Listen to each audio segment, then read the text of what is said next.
Assalamualaikum warahmatullahi wabarakatuh. Perkenalkan, saya Muhammad Zakidana Diaksa dengan NPM 2414151048. Di sini saya akan mempresentasikan hasil kerja saya, yaitu tentang pohon damar dengan judul jurnal yang saya kutip yaitu adalah Kearifan Lokal dalam Pengelolaan Repong Damar, Pekon Pahmungan, Kecamatan Pesisir Tengah, Kabupaten Pesisir Barat, Lampung. Kita mulai saja ke slide selanjutnya. Ini ada sumber jurnal yang saya dapati tentang deskripsi pohon damar. Langsung ke isinya saja. Yang pertama adalah apa itu pohon damar? Pohon damar merupakan salah satu jenis tanaman penghasil getah yang memiliki nilai ekonomi dan ekologis tinggi di Indonesia. Damar termasuk dalam famili Auraceraceae dan banyak ditemukan di hutan-hutan tropis. Keberadaannya juga tidak hanya penting sebagai sumber hasil hutan, tetapi juga berperan dalam menjaga keseimbangan ekosistem hutan. Kajian mengenai pohon damar ini untuk memahami perannya bagi lingkungan dan masyarakat itu sangat penting. Selanjutnya adalah taksonomi dari pohon damar. Secara ilmiah, pohon damar diklasifikasikan dalam kerajaan Plantae, divisi Pinophyta, kelas Pinopsida, dan juga ordo Pinales, dan famili Arosaceae dengan nama ilmiah Agathis damara. Nah, jenis ini merupakan salah satu anggota Gymnospermae ataupun tumbuhan berbiji terbuka.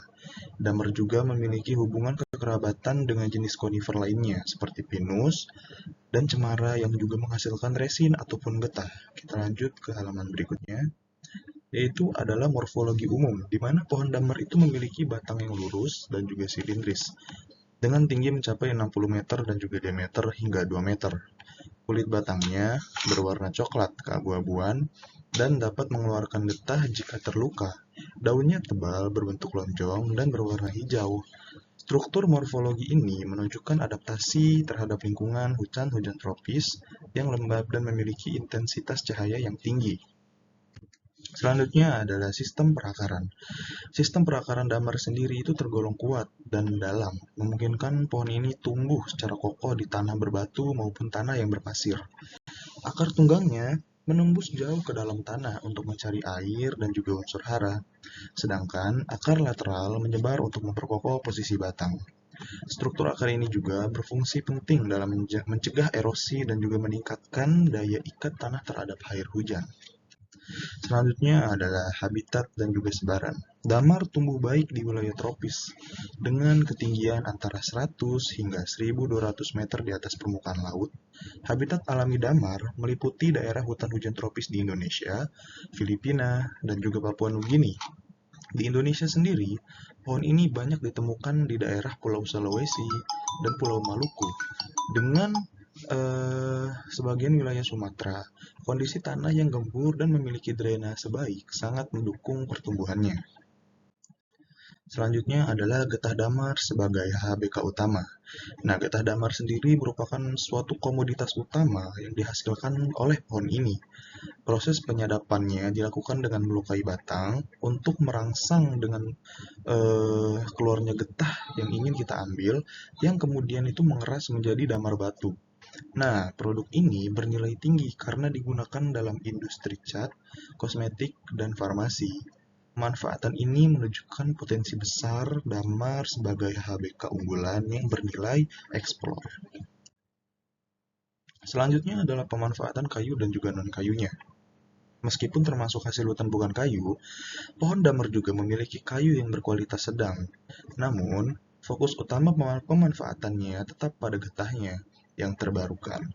Pemanfaatan damar sebagai HBK menunjukkan pergeseran paradigma dari eksploitasi kayu ke pemanfaatan sumber daya non-kayu yang lebih ramah lingkungan dan berkelanjutan. Selanjutnya adalah teknik penyadapan getah yang berkelanjutan. Nah, penyadapan getah yang dilakukan dengan membuat sayatan miring di batang ini memudahkan aliran getah keluar dari batang. Nah, proses ini juga dilakukan secara hati-hati agar jaringan tumbuhan tidak rusak dan produksinya tetap stabil. Dalam sistem hasil hutan bukan kayu, teknik ini berkelanjutan menjadi kunci utama agar memanfaatkan ekonomi, tidak mengorbankan kelestarian pohon damar itu sendiri. Dan selanjutnya adalah kontribusi apa yang sudah pohon damar ini lakukan terhadap bidang konservasi. Pemanfaatan damar sebagai hasil hutan bukan kayu mendukung upaya konservasi karena tidak memerlukan penebangan pohon. Semakin banyak masyarakat memanfaatkan hasil hutan bukan kayu seperti damar, semakin berkurang juga tekanan terhadap eksploitasi kayu.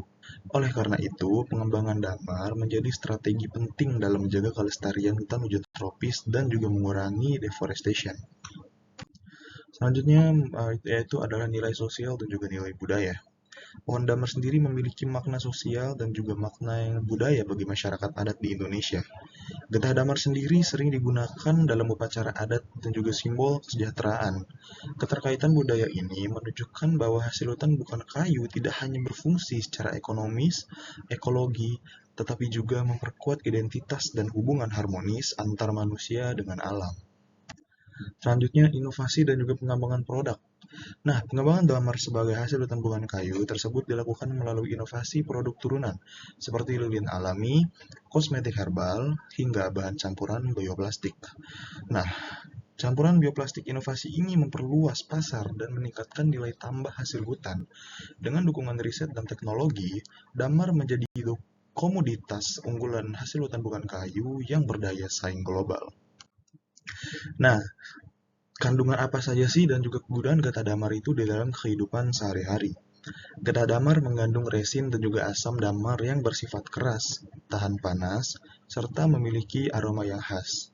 Kandungan ini menjadikannya bahan baku penting dalam pembuatan vernis, dupa, dan juga obat tradisional. Nilai tambah dari pengelolaan getah damar sendiri menunjukkan bahwa hasil hutan bukan kayu dapat memberikan kontribusi ekonomi besar tanpa.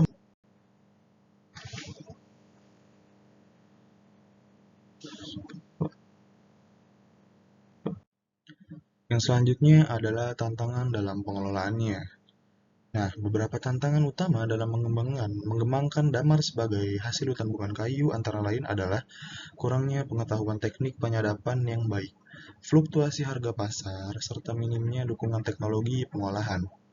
Selain itu, ancaman dari perubahan iklim dan kebakaran hutan juga dapat menurunkan produktivitas getah. Solusi jangka panjang diperlukan melalui pelatihan dan juga kebijakan konservasi yang baik bagi pengelolaan pohon damar itu secara berkelanjutan. Yang selanjutnya adalah kesimpulan.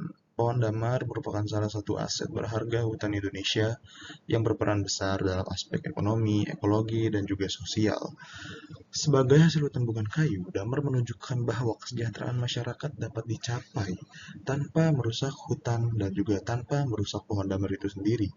Melalui pengelolaan yang berkelanjutan dan juga inovasi produk yang sangat-sangat unik, damar dapat terus menjadi sumber kehidupan yang menyeimbangkan antara manusia dan juga alam. Baik, sekian hasil dari presentasi yang dapat saya presentasikan. Apabila ada kesalahan, saya mohon maaf. Saya tutup. Wabillahi taufik wal hidayah. Wassalamualaikum warahmatullahi wabarakatuh.